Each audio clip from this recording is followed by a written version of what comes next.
Hello guys, there's a question here. Anauliza, huyu ni Maslin. Anauliza, mimi nimekuwa kanisa for the last 5 years right now.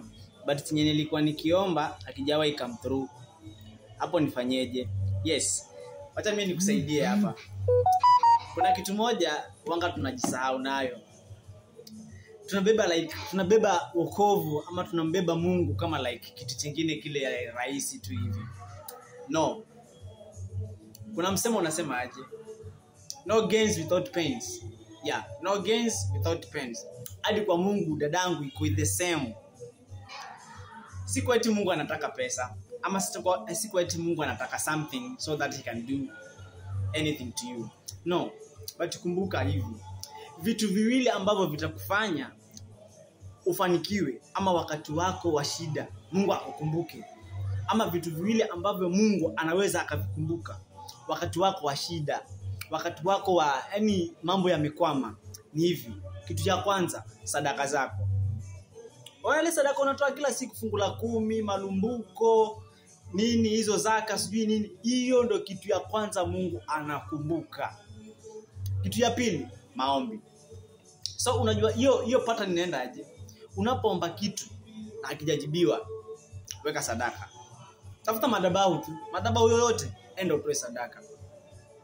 Unapotoa sadaka na maombi hayaendi, haujajibiwa, hujapata majibu yako, fanya nini? Omba. Umetoa sadaka, haujajibiwa, omba. Umeomba, haujajibiwa, toa sadaka. Toa fungu la 10, toa malimbuko. Weka kila kitu. Toa sadaka. Before utoe ile sadaka, mwambie Mungu, nimekuomba hili jambo for the first time, second time, third time, 3 time, haijakuwa through. So napeana hii sadaka yangu Mungu. Kama nini?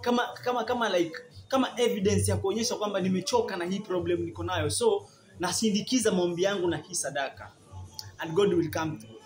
Let me tell you something. Katika Biblia kuna nabii fulani ama mtumishi fulani alikuwa anaitwa Ezekieli.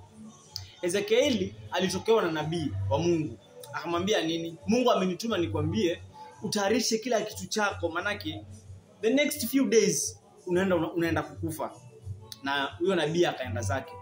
So chenye alifanya Ezekia, aligeuka tu ukutani, akamlilia Mungu. Akamkumbusha Mungu mambo mawili. Akamwambia, Mungu, najua umetuma nabii wako kuja kuniambia kwamba niweke mambo yangu sawa, manake I'm about to go, I'm about to die. Akamwambia Mungu, naomba zikumbuke sadaka zangu na maombi yangu. Tazama, nimekuwa mwema kwa watu wako. Kwa hivyo Mungu, naomba unikumbuke. So Mungu akamtuma tena nabii arudi kwa Ezekia kumwambia aje, Mungu ameziona sadaka zako na maombi yako. Naomba hapa tupatane kidogo. Mungu anamtuma tena nabii kwa Ezekia kumwambia kwamba, mwambie kwamba nimeziona sadaka zako na maombi yako. Ndio Mungu akamuongezea miaka 15 juu tena. Kwa sababu gani? Aliona maombi na sadaka. Tukienda katika kitabu, nafikiri ni kitabu ya Luka, kuna mwanamume pale anaitwa Kornelio. Kornelio na mambo yake alienda yakakwama. Lakini kilichomfanya paka mambo yawe sawa, Mungu alikumbuka sadaka zake na maombi yake. Kwa hivyo, ndio hivyo. Wakati wowote unapoomba jambo kwa Mungu ama unaposongeza hoja zako kwa Mungu na ukaona hazijajibiwa, toa sadaka. Unapoomba ama unapotoa sadaka na mambo yako hayajakuwa sawa, rudisha mambo. So ni hizi pattern mbili, only 2 things, your prayers and your offerings. Hizo ndo vitu ambazo Mungu anazikumbuka sana wakati wako wa shida.